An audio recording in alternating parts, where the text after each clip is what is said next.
Olá, quick video to explain to you how we talk about an action that is happening right at the time of speaking in Portuguese. So it's a verb form that we use to talk about what we're doing right now.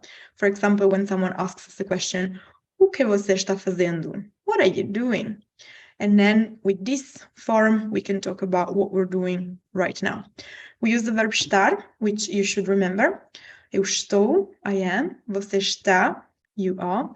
Ela está, he or she is. We used it before to talk about how we are. For example, when we say estou bem, I'm well.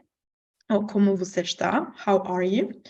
Or for example, ele está cansado, he's tired.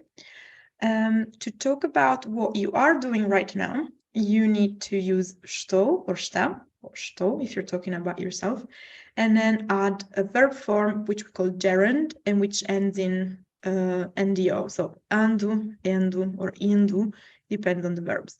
So eu estou falando, I'm talking. Eu estou escrevendo, I'm writing. For example, eu estou escrevendo email, I'm writing an email.